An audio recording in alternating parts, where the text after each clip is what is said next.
Welcome back, sculptors. Today we are going to be moving up to the shoulder girdle. This is part 5 of our 1/4 scale sculpt of Jennifer. Just to quickly sort of go over where we've been. Our first part was going over the armature, and we looked at how to make the armature for this. And the second part of the series, we looked at the rib cage, pelvis, and head, the torso, and those main primary forms. After that, in part 3, which became part 3 and 4, I'm sorry if that was a little confusing, I ended up breaking the legs into 2 parts. So in the first part, part 3, I masked out the legs, and then in the fourth part, I spent a little bit of time sort of reconciling the pelvic form, which I think looks much better now, and cleaned up the legs. Right? And if you remember on that, I said that I didn't take these to 100%, right? So I took them to sort of the same place that the torso is. All right. So today we're going to be moving on to the shoulder girdle. Right. Remember, this was called the pelvic girdle, and this is called the shoulder girdle. Shoulder girdle basically is the sort of the joint, if you will, of our shoulder, right? So it includes in the bones, it includes the collarbone and the scapula. Those are the main things that we're going to be concerned with, and the muscles that are attached to those. All right. So we'll be looking at the pectorals and in the back, things like the teres major and minor, as well as the trapezius, sort of up in this region. Right.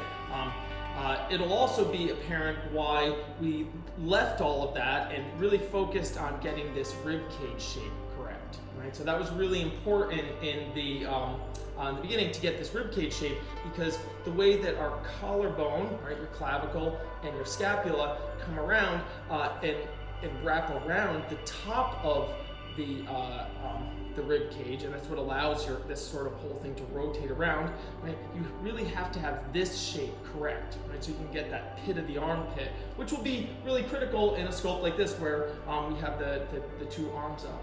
Right? Similar to the previous discussions on the legs, I will also be talking about subtle exaggerations to tweak the pose.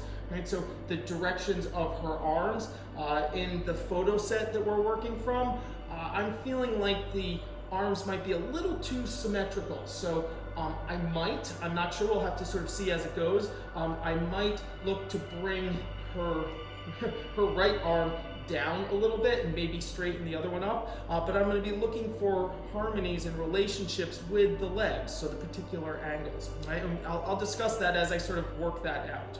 Right? So to get started, I cleaned up my my model stand from last time. I have a couple of tools here. I have 2 different wooden tools and a couple of different loop tools here. Right? My measuring. Oh, I don't have my calipers. Oh, excuse me for a moment. I have to go find my calipers. And now I have my calipers. Right? Somehow they had migrated over to the other side of the studio. Right? So I have those for measuring. Also have out the needle nose pliers, because we will be shaping and trimming these pieces at this point. Right? I got my computer here with my images all set up. Also have a couple of notes off to the side here with my measurements for the arms. Not a lot of measurements. I'm going to be doing this mostly by eye. All right. Okay. So let's jump right in. First things first, I think that I'm going to need to do a little bit of shaping. Now, remember we talked about how we wanted your armature to be coming out more towards the back of the rib cage. Right? So this one is going to go up and something like this. I'm going to worry about the bend afterwards. Right? And then on this other side, we're going to be coming sort of out. Right? You can already see that sort of that little bit of exaggeration that I want to do there. Right? So the measurement that I have, which was 16.5 to the spine. Okay, so 16.5. Grab my calculator. I should be able to do this one.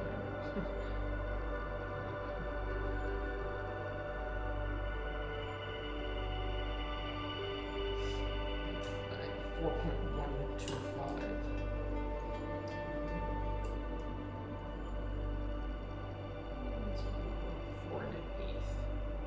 That's going to put my the end of my elbow out about here. Right? So, let me just make a little.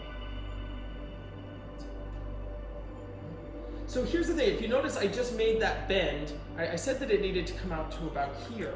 Right?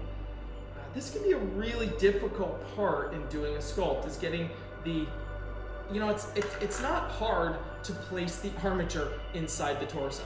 It's not hard to place the armature inside the leg. It gets difficult to place the armature inside the ankle. Right? It gets difficult to place the armature underneath the foot. Right? Those areas are a little bit more difficult. Another place that's really difficult is a bent arm. Right? Because what you want to do is you want to measure this arm out to here. But if you think about it, the armature really kind of needs to go like this. Right? You don't want to bend it too close because then you're not going to be able to dig this in. But if you make it too far out, it's going to interfere with this. So it's kind of a sort of tricky thing to get it into this little spot. And if you notice in the thing, like her, in the images, her arm really kind of sits down here. So there's actually a lot of space in there, right? So you want to be a lot farther in than you think you do, right? And then this is going to kind of come back to behind her head. Now, as we look at that, now you can easily see that I have a whole bunch of extra. Now, I don't want to cut it all the way back here, though, that quickly. Now, there's a couple of different things for dealing with our hands that we might talk about. This particular sculpt and this size of a sculpt, the hands are going to be, she actually has her fingers interlaced on the back. I don't like the way that this looks, so I'm probably going to take these hands and I'm going to do this. So I will cup them over. I think that the hand is a little flat. I really like it when the wrist bends like this, so you can get the square box shape of the hand. Right, to come down like that. So I'm gonna overlap her hands, something like this, so we get a different shape. If I was doing a larger sculpt, I would make a separate hand armature, right? And then I would interlace that. And if that was the case, I would cut this way back here, and then I would have a thinner armature where I would use smaller steel wire instead of our aluminum wire here. Right? But for this, what I think I'm going to end up doing is I'm going to end up bending these pieces and then inserting them in the back of the head. Right? I think that that's actually going to work better on this one. Right? So I have my four on a little bit more to where our elbow is going to be. And you can see that's going to sit out about there. Right? Now, what I think is actually more important on the other arm is that the other arm, right? This is really important. Right? The exact length of the two arms is not as relevant as So if I made her arm say a half an inch too long, I brought the tip of her elbow out, that would be less important than if I made this one a half an inch longer than this one. All right, so I'm going to seek to make these two things look about the same. All right? So I have those kind of going up there. I'm going to do the same thing. I'm going to trim a little bit off this, right? Not all the way to the end, right? Just a little bit, because I don't want to stab myself. And so I'm going to get rid of a little bit of that right there. Okay, I think that looks good. Now it's time to start sculpting. This to the hand, get this out of the way. A couple of tools, I'm going to just put these down there. All right, so yeah, well, I kind of already like. I even like the way that this looks. This one's going to come up with a slight angle out that way, and I'm going to look to have something of a kind of a shape like this sort of going on here. All right. So when we work with the shoulder girdle, right? I already mentioned that the major forms that we're looking at are the clavicle and the scapula. For the clavicle, right? Your clavicle is actually if you look at the whole thing, it's a bow shape, right? It makes like a bow that kind of goes like this, right? So it comes out and then dips back in. Right? And so I'm just going to put these clavicle forms on here. So when I look at this here, right, it's going to come up something like this. And then on the other side, I actually have these a little bit too far forward or backward here. A little bit more like that.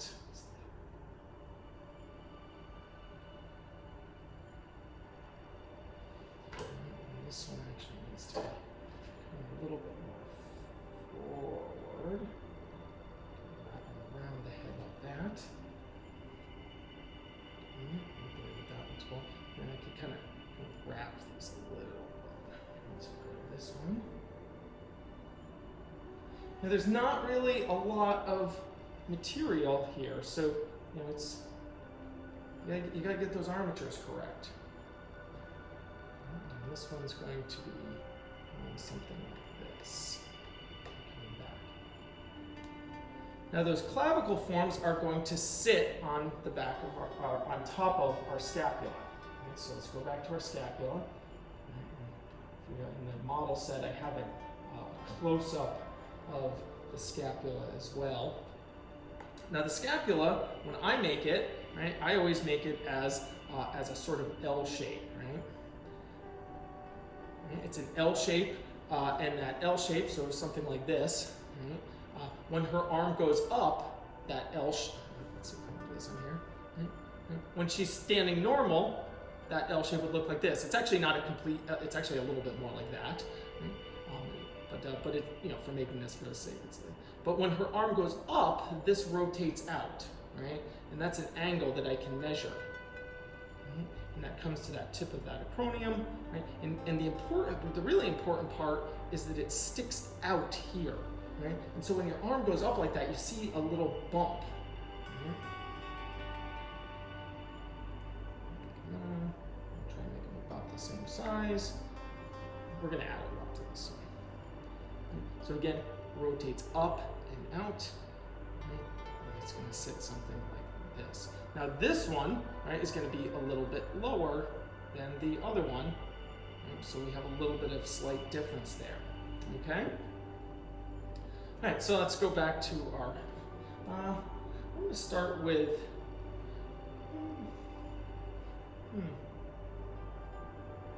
I think I want to start with the back stuff here.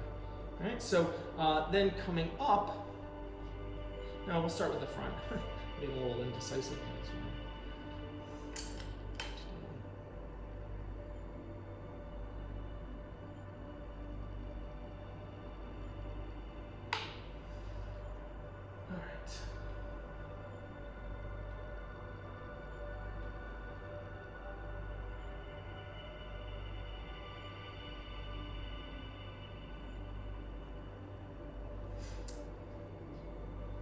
So in order to do the pectoral muscles, right, on the front, right, first you have to understand a little bit about the pectoral muscles, right? The pectorals attach all along the front of our sternum, like this, right? They attach to half, very important. You won't see too much of this because the deltoid is going to, they attach to half of the clavicle, right? And then your deltoid starts 2/3 of the way over, so that's how you get that little sort of pit in the neck. In this pose, we're not going to see a lot of that. Right, so they attach to half of our clavicle, up here like this. It's all on here. They attach to all of the sternum, and then they wrap around underneath. Right? We have to establish where we think our fifth rib is. Right? So the fifth rib on the male figure is going to be where the nipple sits. On the female figure, that can of course be different. And in this pose where it's sort of raising up, though, it probably is close to where that fifth rib is. Right? And that fifth rib should be about one head down. So I'm going to say that I think that my fifth rib sits right about here, right? And that looks good with the shape of my rib cage here, right? And let's kind of go across something like this. So I'm just making a sort of line where I think that is. Now your pectoral attaches. Your pectoral attaches to the sixth rib, which is a little bit lower, right? And so it originates on the clavicle to here, all along the front of the sternum, and then goes down just a little bit past something like that. And then it all attaches underneath, or I guess it's sort of in the front of your humerus, the arm bone. Right? So what we're going to do is we're going to make this go like this. And so see how I'm attaching it to that section there. It's a little bit sort of much, but and then from here, I'm going to do the same thing.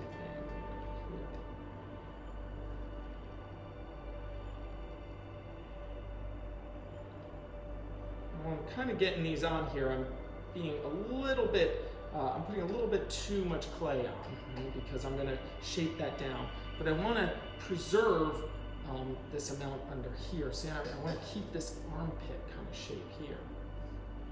And we'll move this around a little bit once we get some of the rest of the pieces on.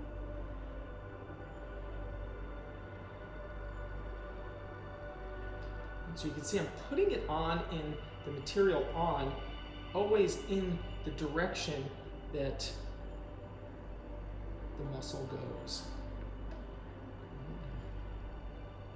I can then trim a little bit of that down there, right?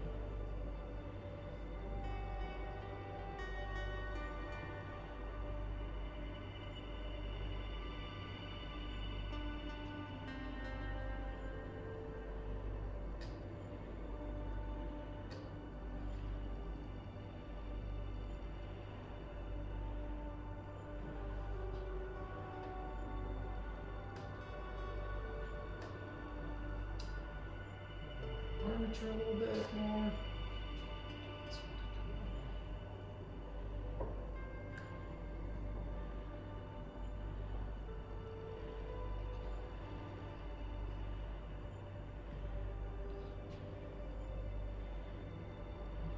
Moved it a little bit.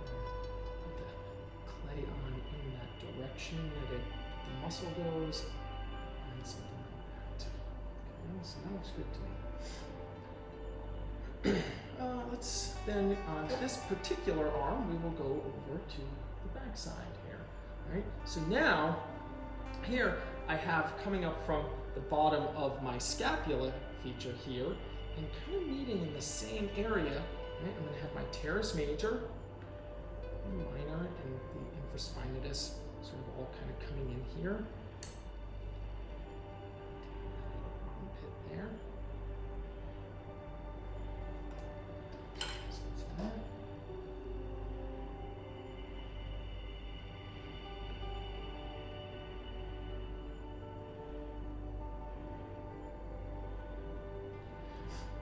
Now one of the reasons why I did the pectoral first is because I wanted to establish where that fifth rib is, right? So here I'm measuring down here. The scapula in its resting state is also going to sit around that same spot. So that gives me a little bit of a kind of sense of where that piece is right there. Fill this in a little bit more. This in a little bit more. Take a look at how my armpit sort of looks here.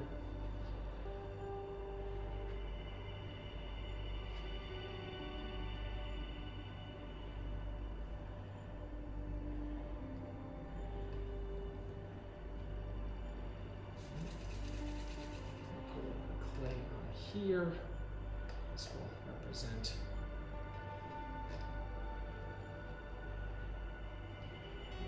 bicep looks like in this position.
All right, so what I'm doing here is I'm getting a little bit of material around my arm so I can start to get a sense of where it's going.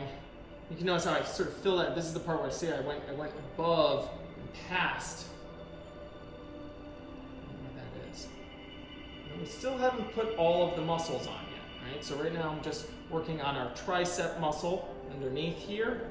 Right? I'm doing it mostly based on sort of looking at the angles.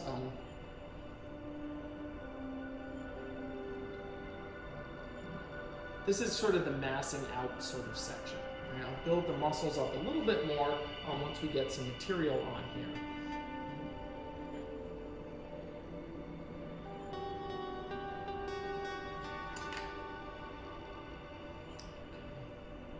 All right, let's try to get sort of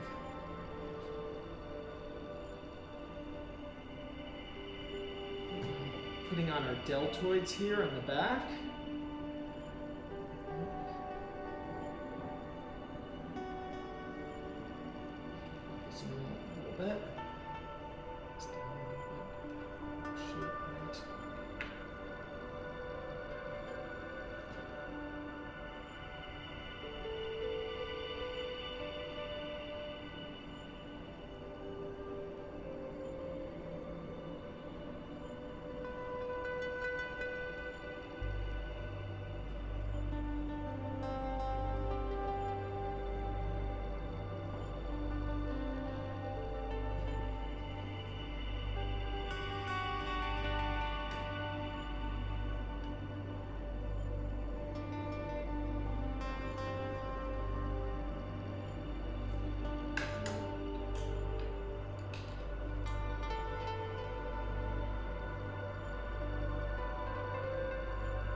So here's a sort of interesting sort of part here. This arm has actually was going out. I want it to be right about here. I want that to be about where my elbow sits. So you can see my armature is too far out. And so I'm going to bend this back out. Take a little bit of this clay off.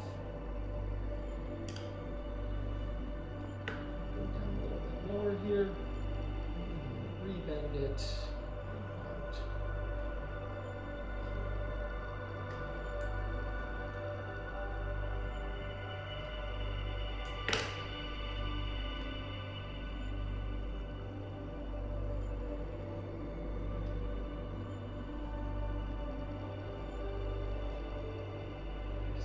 Elbow is sticking right about.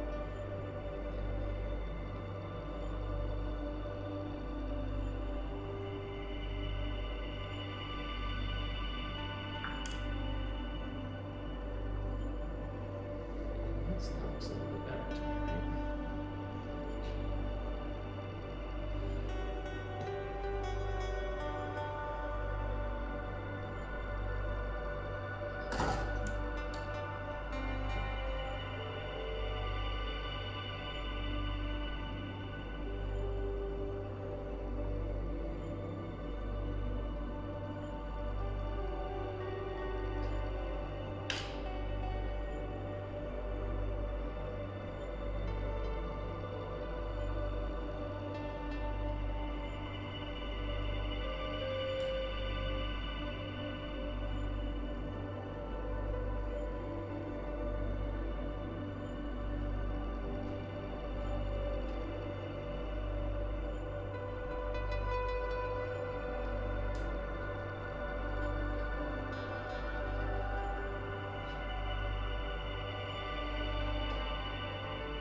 right? Before I go too much further on this arm, on this particular side, I have a little space, a little too much space here, and that's mostly because I don't have enough of my neck sort of in place. So before going on and starting to dig into some of these areas, I want to first put on my sternocleidomastoid. So your sternocleidomastoid attaches your mastoid process, right here, which is back here, to your sternum and your clavicle. Right? So it starts here, comes down, and it attaches to both the sternum and the clavicle, right? And really gives direction to the neck. Right? Now it's a little bit difficult for me to see it in this particular pose because, of course, Jennifer is wearing a mask, because that is the appropriate thing to do. Also, very much dates this video, okay? So, now if you're watching this sort of later on, you can sort of reflect back, right? So I'm going to try to get that sternocleidomastoid in based on where I know it's supposed to be, right? So first here, I'm going to put in a windpipe, okay? Put in a windpipe here, right? So that comes down and goes in that direction, right? And then I'm just going to roll up a little bit of a tube. So remember, this is all about the muscles and their attachments to, right, the clavicle and the scapulas. Right? So one of those is the neck muscles. Right? So as they kind of come down, and you can see in there, I'm just putting that little tube in there.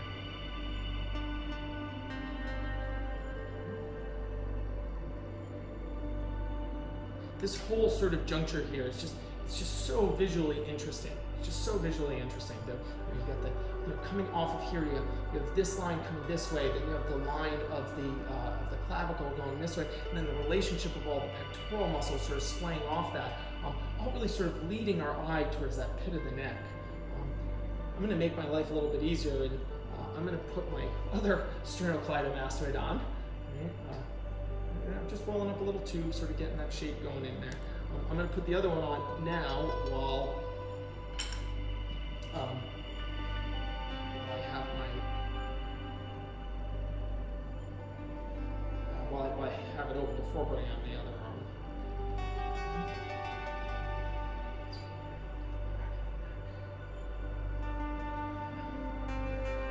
Want more neck forward, so I'm going to have to bring some of this back.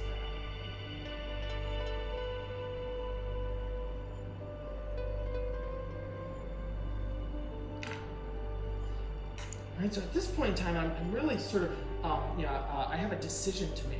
Right? So in the images that I'm looking at, her head tilts a little bit to this side, right? And that's sort of, following this curvature that I'm looking at here. Right? And this is a place where now I can tilt it maybe. I think I like it tilted a little bit. Actually, I almost kind of like it totally straight. Right? Everything almost in contrast. So maybe I'm just going to leave it sort of straight up and down. And one of the things I like about this pose is this sort of really matter-of-fact quality that it has. She's almost sort of really sort of almost confrontationally kind of looking directly at you. Maybe the head really needs to be kind of straight for that, as opposed to something that tilts or leans, which has a sort of softer quality to it. Right? And we'll use that to then contrast the rest of the body.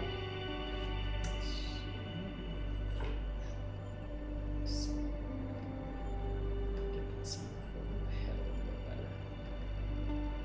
That's so straight up and down.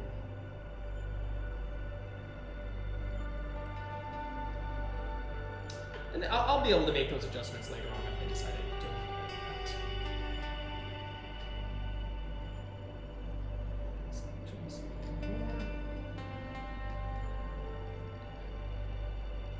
Notice how we're not doing anything with the breast, right? We're not doing anything with the breast at this point. Because key to getting the breast to sort of work right is getting the pectoral muscles underneath to sit correctly, right? So I'm liking that enough to jump over to my other side now. All right? Same kind of thing, right? So I'm going to start with my section of the pectoral that attaches to that sixth rib down there, and really I'm just look how long that sort of is, right? How much stretch we got going on there. And really just got to initially kind of get it to sort of attach.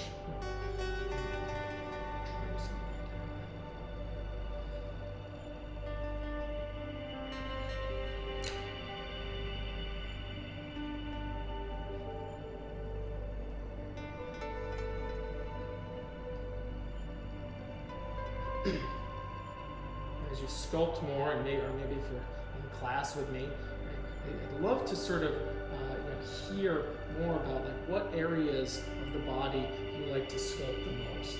And so there's always just some things that just more visually interesting to you as an artist than something else. So for me, this whole sort of region is one of my favorites. I find it just it's incredibly complex. It can be extremely confusing, but it's also extra challenging.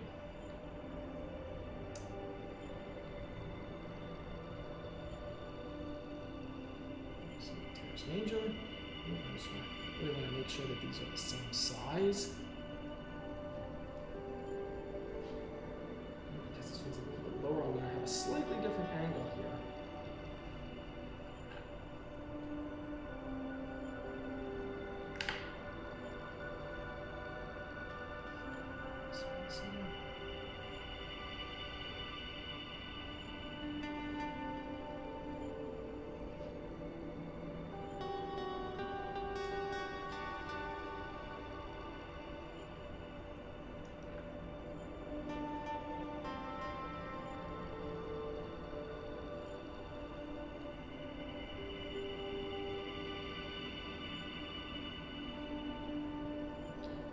Actually, my clay is getting a little bit cold, so before I go on any further, we're going to take a quick break, and I'm going to warm up the clay, and we'll attack this side. All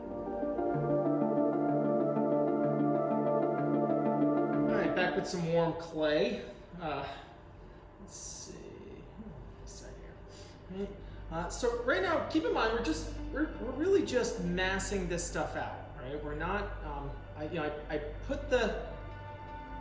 put the clay on, right, in a sort of having a knowledge. I guess I should say it this way. I put the clay on having a knowledge of where all the muscles are, right?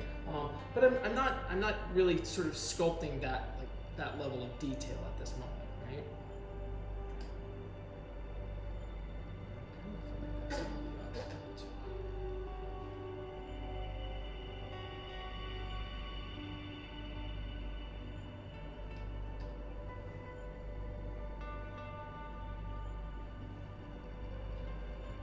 So the truth is that you don't need to know anything to sculpt purely, or draw for that matter, to sculpt purely from observation, right? When it comes to observing a form, in order to sculpt really well from observation, you have to know how to look really well, right? Now, I don't want anyone running around saying, Eric says that you don't have to know anything about anatomy. No, that's not the case. The more you know, and the more you know what you're looking at, then the easier it's going to be to identify those things. But you could literally sculpt anything just purely from observing it. You could say like, okay, this form comes this way, but when you don't fully understand what you're saying, that's the place where the knowledge of the anatomy comes in. So when you're getting started sculpting, you probably don't know the anatomy as well as you might not know the anatomy as well as somebody who's been studying anatomy for years. But that's also part of the way that we learn the anatomy, right? You learn the anatomy because you want to know, right? So think about it this way. You're struggling to figure out this form that you're looking at right here, and so you're like, I don't understand. I kind of see that there's a form that's sort of bulging out over here or whatever. And so then you go and you look in an anatomy book or at a chart and you're like, oh, that's the bicep. And then you start exploring your own bicep, and then you look at the model again and it makes a little bit more sense. Right? See how that kind of works in that way? So that's one of the reasons why I don't encourage people to start by studying the anatomy. You start by observing. Right? And then that teaches you how to ask the questions, right? And over time, the two things will merge together. Right? They will merge together, and you will have a knowledge of what's going on, right? of the anatomy, and then the observation. And great sculpting, I think, happens when you have that sort of combination of those two things. You know, in my opinion, you know, the end goal is always to sculpt from imagination. Right? From imagination is always, you know, where we want to be doing things, because that's what allows you to invent. But you'll always need to be observing at the same time. Right? Does that always mean that you have to be doing all your observations in a sort of academic studio format? No, you know, you can be observing by going to the gym. You could be observing by you know, just looking at people in the world and watching how people move. You know, you could be observing you know, by going to a sporting event, you know, and watching athletes, or watching anything, I guess. You know, the artist should be always observing, constantly observing, looking, right, etc. Right, so, you know, I have some of this sort of stuff on here. So you can see there's the beginnings of my deltoid right here. Right? This is my tricep coming up here. Right? So going in that kind of direction. Right? And that's going to come down to this little sort of flat sort of section, which will indicate, you know, so your elbow joint, let's talk really quick about your elbow joint, and then I'm going to jump over here and talk about the stuff in the shoulder. If you hold your fingers like this, right, and you rotate your arm, what you're feeling here with these two fingers, right, is your humerus. Right? So those are the two condyles of the humerus. If you take this this index finger and put it here, at this point right here, that is your ulna. Okay, so you can trace that down to the end right here where your ulna is. Right? And then this one over here is your radius. Right? The two radii. Right? So that area in between it, there's a flat there, right? And that flat feels very similar to the flat on the top of our knee down here.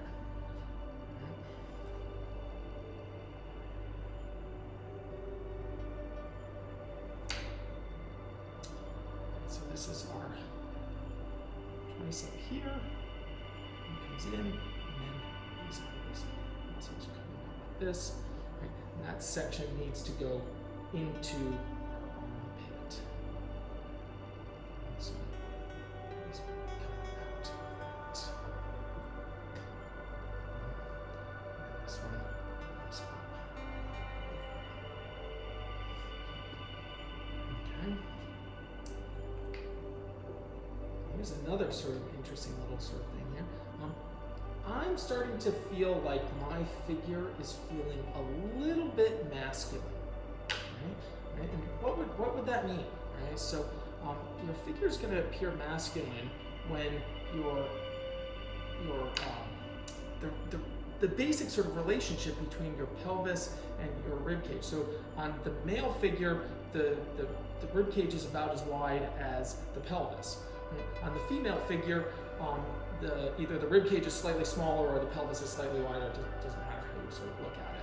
Right? And so sometimes if you're looking at something and it is feeling a little bit too one or the other, right? If I'm sculpting a female figure, right? So I don't want it to feel that masculine. I might want to take a look at, right? That's what I would take a look at is are these measurements quite right?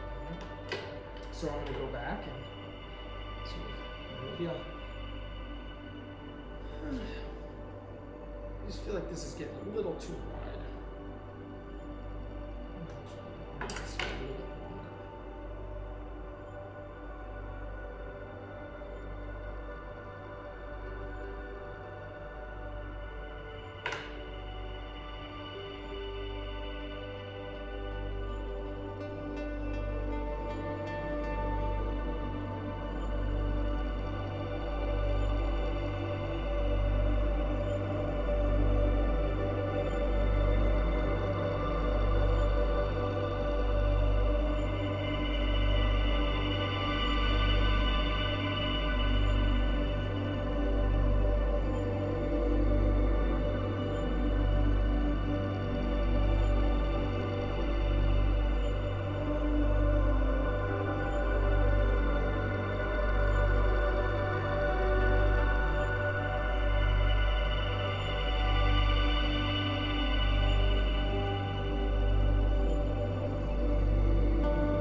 Right, zooming in on my pictures a little bit here. Right, so you can see what I'm doing. I brought this one up a little bit more, right, than this one. So now I'm gonna jump back. Right? I'm trying to. Right, I'm always looking for the symmetry.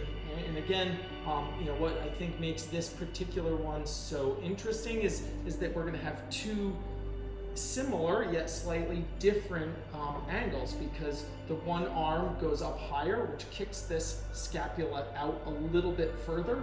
So we get a little bit more of the bump here, but I need to make sure that the two scapulas look together, right, the same. Right, as they come in, they pinch the trapezius a little bit, right? So you get a little bit of a kind of pinching action there, right? And I'm going to want to try to, I'm going to want to try to accentuate that a little bit, right? Because I think that that's visually sort of interesting here. And so this sort of pinches out a little bit. Also bulge a little bit.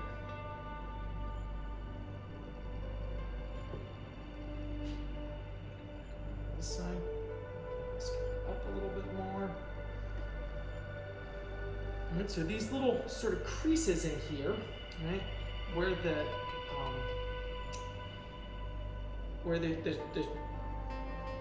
the end of your scapula is the acromion. It's a little flat plate, right? And that little flat plate is where the middle section of your deltoids attaches, right? So your deltoids, which are super fascinating muscle, they have one section, a third, which attaches to a third of your clavicle, right?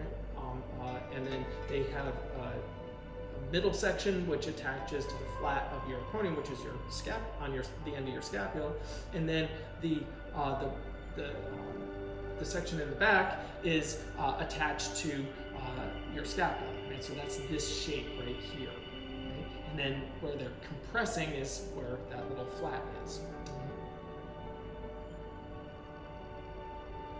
Trapezius coming up here like this. A little bit of the wrapping around here of the lat muscles here. I think we'll be kind of sort of wrapping around here. And you can actually see just a smidge of that, and that will kind of come all the way up into sort of pick up.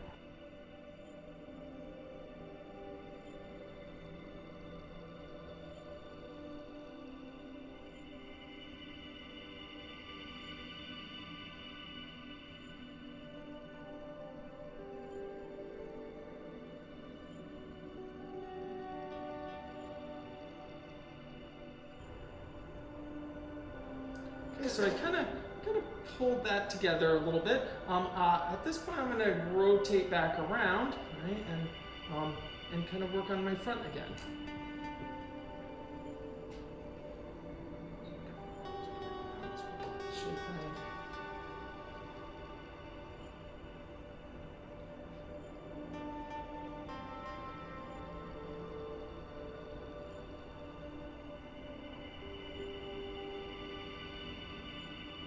Zooming in on my photo set a little bit. I think I want to actually recheck my measurement of the pit of my neck, which I had at 13, which was 17 off the ground. Oops, well, good math there. It was 15. 13 plus 2 equals 17 all of a sudden. Right? That's about 15. My total height was supposed to be about 15. Yeah, so I feel, so watch, I could do a couple of that. My head has gotten too low, and so I could just pull it all the way up.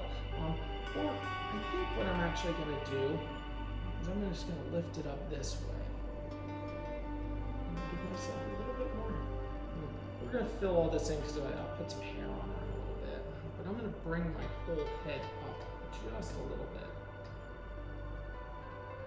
So you can see I was kind of tempted a little bit to just sort of pull the whole thing up, but I'm gonna take a little bit off there, and then I'm gonna take a little bit off on the bottom, because this will allow my neck to be a little bit higher.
Now we're not sculpting the head right now. That's not what I'm doing. What I'm really doing is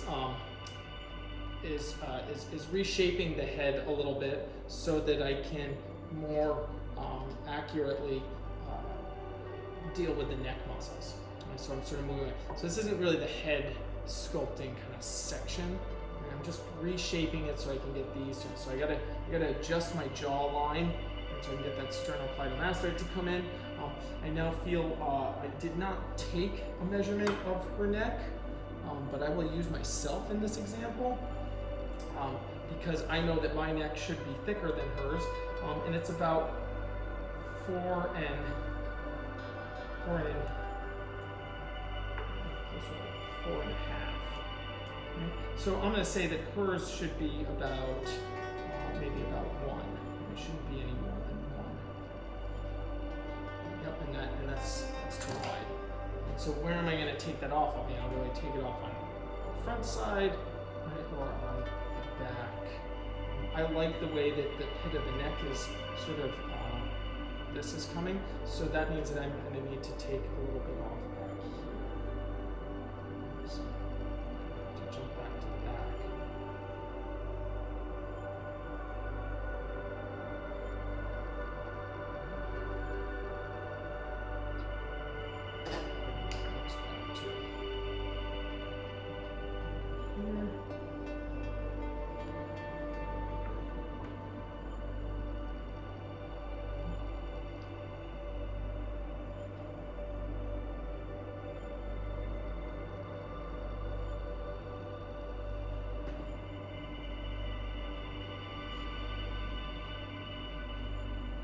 Sternocleidomastoid, right? It comes down and attaches to the sternum, but then the other section comes out here and attaches onto the clavicle.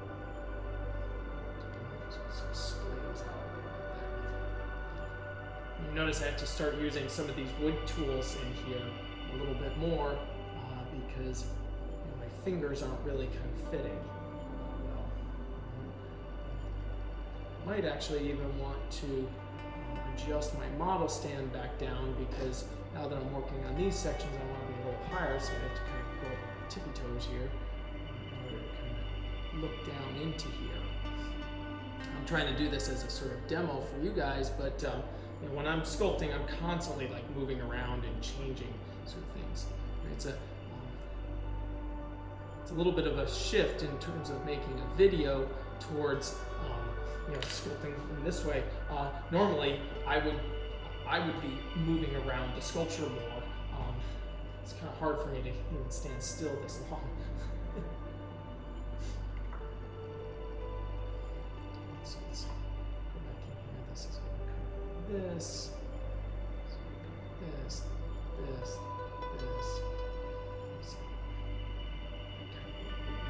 Here.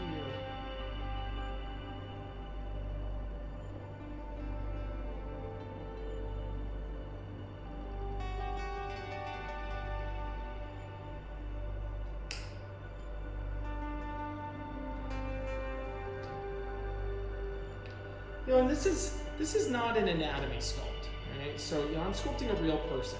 So sometimes we look at anatomy charts and whatnot, and if you sculpt from anatomy charts all the time, which at crochet is a great thing to be doing, but all your figures will end up looking like superheroes, which is an awesome thing. I love superheroes, but if you sculpt from anatomy charts all the time, it's all you end up with is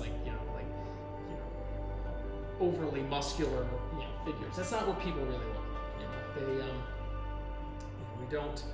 We don't look like unless you go to the gym constantly and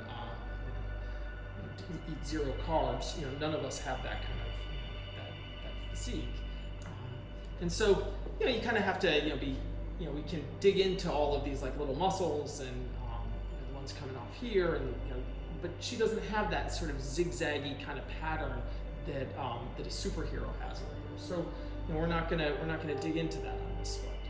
Instead,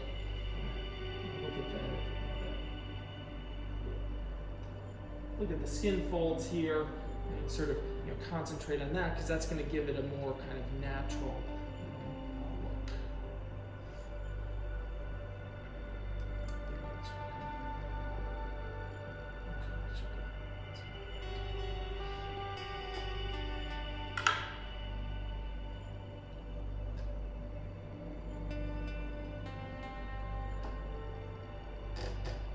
And I know this is supposed to be the lecture on the arms, but you know, right now I'm doing the shoulder girdle, right? So it's this sort of shoulder area, and in doing that, I'm noticing other little areas where I have to sort of work on. Right? So remember that the shoulder girdle, right, is this sort of joint that's controlled by the scapula and the clavicle. Right? But those sit on top of the rib cage. So as you sort of start working on sort of these sections, this down here comes into play a little bit. Right? So as we sort of start to get that.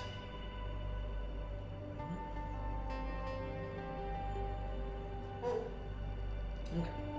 I'm going to take another break right there, and come back, and we're going to probably start moving a little bit more into the arms. Okay. All right. So coming back, I think that what I'd like to do is I'm going to spend some time resolving the trapezius muscles and the back of the neck a little bit better, so that I can work on these the lower portions of the arm. All right, so right now I kind of got the arms sort of splayed out a little bit, but I need to fix these sections. I want to make that neck right, because it's going to become much more difficult to get in there once I put the hands down and want to sculpt that. I can't sculpt the lower section of the arm, the forearms, until the hands are kind of attached here. And so I kind of have to fix the back of the neck, fix the head a little bit, and maybe make a decision about what I'm going to do about Jennifer's hair. And right now I'm just sort of leaving it as a sort of general sort of skull shape here. Get that right. Get the widths to be correct. That widest section of her head should be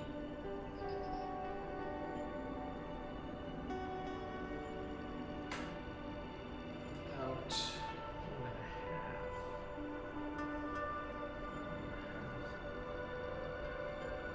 So I'm just about there. I just need to make it even.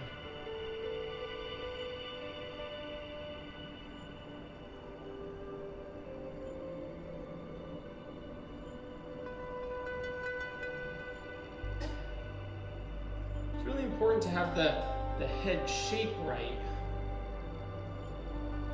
before you put the hair on. Right? So I moved some of this head up into putting my neck muscles on, and so I gotta fix that overall sort of shape. So we get that shape to be correct, and then the hair will place on neatly. Right? The hair will also cover up a lot, but you can of course get away with all kind of stuff by sculpting a model with big crazy hair, but that's not what we're trying to do. We're not trying to get away with anything. We're trying to come up with the most, the best observed thing that we can. You want to be able to sculpt both a bald, a model with no hair, and a model with hair. And just like when you sculpt people with clothing, you should sculpt them in the nude first, and then apply the clothing to them. And you don't want to sculpt. I would never sculpt a figure wearing their clothes right from the beginning, because you just wouldn't be able to get the underlying forms to be correct. So for me, I want to try to get that skull shape here. And here I'm just going with the sort of the abstraction of the skull, right, and how it comes into the neck. Right? And so now I feel like I like the way that this looks now.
As a sculptor, I would describe myself as somebody who can, for the most part, sculpt a figure from observation.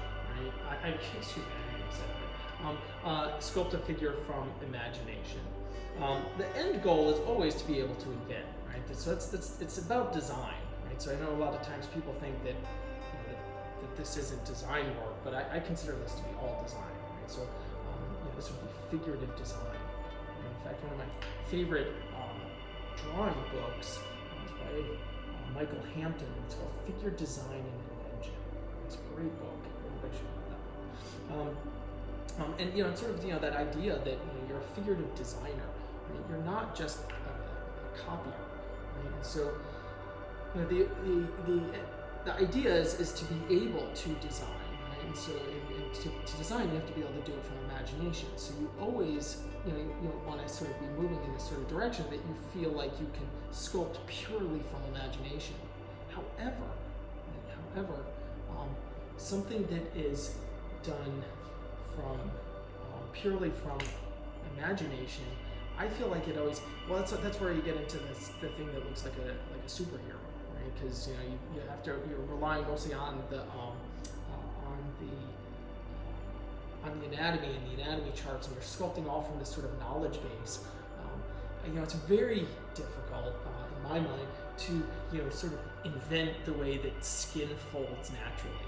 Right? That's the thing that comes from, I believe, observations. Right? So as I'm looking at this neck fold, and she's got that little bit of a twist in here. Here I'm gonna actually put sort of some of that in. And there's a sort of just a way that this sternocleidomastoid is kind of getting sort of buried a little bit in some of these forms, right? And sits a little bit less dramatic. I would have a very difficult time inventing that detail. Right?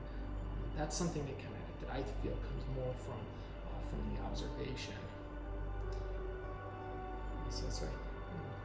I think that the really good stuff is that right kind of combination of observation and imagination, and even if you're sculpting from observation, right, you might sort of when you're getting started, you look at the model constantly. You rely very heavily on that. Right? For me, at this point, I feel like I use the model both for those little kind of detail things, but also more for inspiration. So I feel like you don't sort of need it quite as much. Need the model.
All right, so what I'm going to do now is I'm going to work a little bit on her elbow. Right, I'm going to move up here. Right, I want to kind of get a better sort of sense of what these muscles coming up are sort of doing. So as I mentioned, so I'm going to position myself here, right, because I can get a really good sense of where the pivot that goes through here is. Right, and so I'm looking at it on her, right, and I can kind of see it, right, and I know if her arm is like that, right, that it's going through that way, and so that'll kind of allow me. So see how I'm using a combination of the photos, right, but I'm also using a little bit of the model that I have in studio with me right now, which is me, right? So you know I can get a little bit of that sort of going in that direction, get a little bit of information from myself. And so I put those two. So see how I just put two little sort of points on there, right? And then that gives me that little flat shape that I was kind of talking about. And so now that I have that little flat shape, that's going to help me to understand that my tricep muscle, right, is going to be coming down a little bit more like this.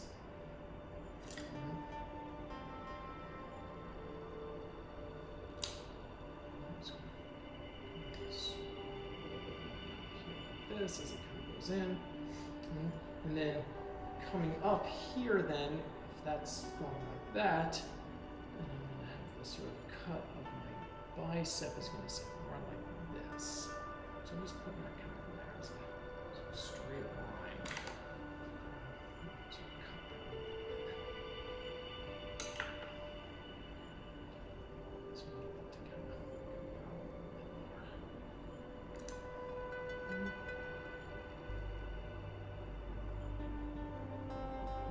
Careful when you're doing this stuff not to. Jennifer's not a bodybuilder. We all have muscles. It drives me crazy when I hear people say things. Oh, well, I don't have that muscle. Everybody has all.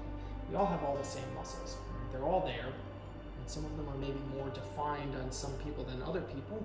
Right? And sometimes when we're sculpting, we can over-exaggerate things too much. Right? And that's a sort of thing that we're kind of working on here is some exaggeration, because exaggerating can make it a little bit more visually interesting, right? You know, so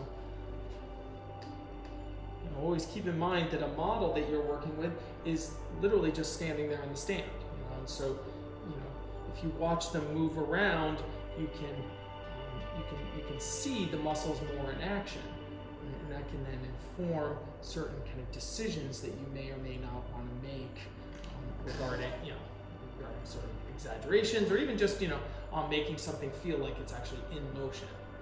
Right? Okay, so I'll jump over to the other side and do the same thing. Okay, so I feel like I need my deltoid to be kind of coming up a little bit more here.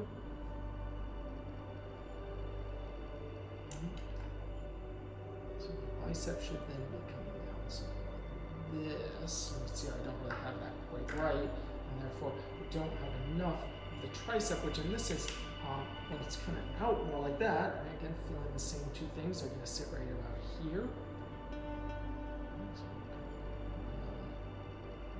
There.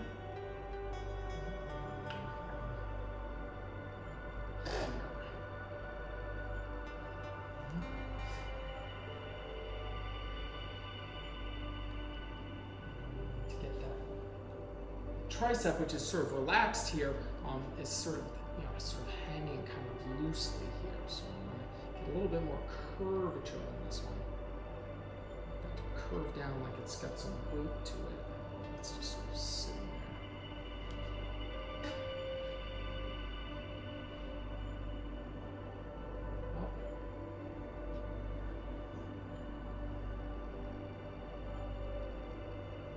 So as I get these things a little bit more, I'm going to start to take some measurements, bony landmark to bony landmark, in order to make sure that my two arms feel like they're the same length. Okay? Again, a measurement that I sort of I forgot to take was I would normally measure the distance from her cranium to her ulna. Right? that's a measurement that I always take.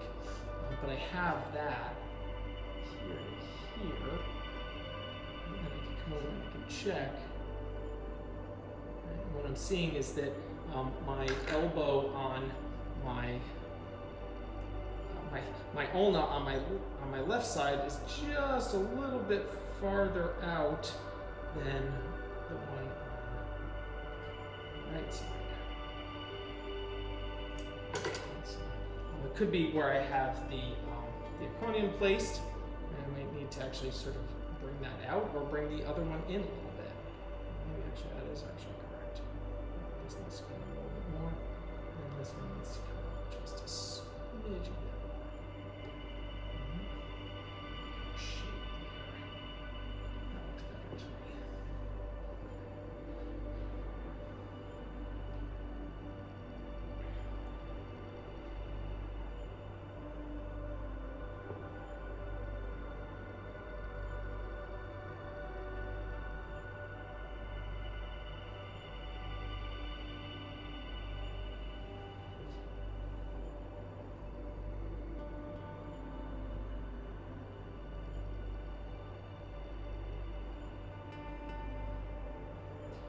Considering that my rib cage is tilted back just a little bit here, this left arm should be sitting higher. And if you can see here, what's happened is I need more tricep down here, because if that one feels higher. So I'm actually going to sort of section of clay here.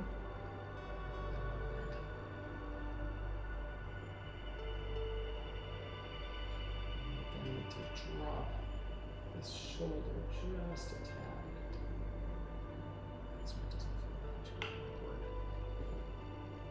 It feels much better already.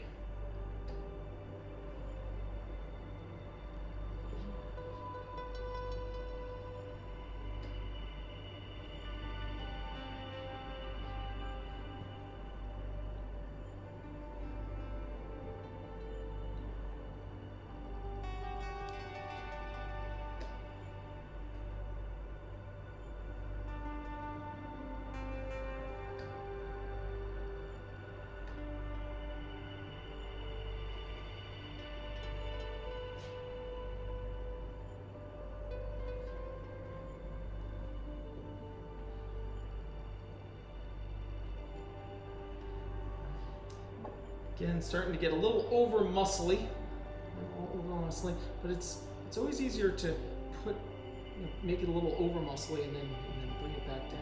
Right? There's a metaphor in there. It's easier to lose muscle mass than to gain it, right?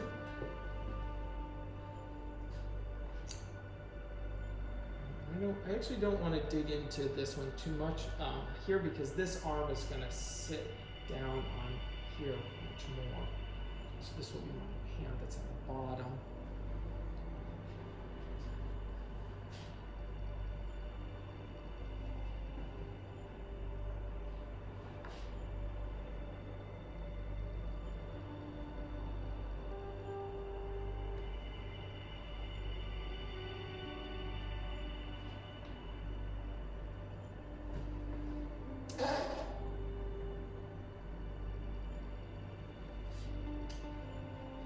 Alright, I think we're going to take a break there. I'm thinking that similar to the previous video, to the legs, I'm going to divide it into two sections. And this one I spent most of the time really sort of on the pelvic girdle. Right? Remember, the pelvic girdle was the, basically the scapula and the clavicles, and then all of the muscles which attach to them, which are a lot. Now you've got the muscles coming down from the neck, the sternocleidomastoid, the trapezius on the back.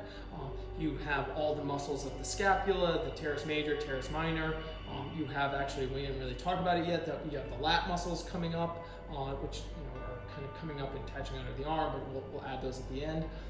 And then you have the pectoral muscles, which are all attached to the clavicle along here and then coming up and around. And then, of course, the big major one, which is the deltoid, right? Which we need to sort of, we're going to need to sort of shape that a little bit more But I think that I have enough of this on here now that I can start to deal with the lower section of the arms and then cleaning all of that up. So the next video we will do that and start to dig in a little bit more to the rest of the torso. All right, so that will be a second part of the arms at that point. All right, see you then.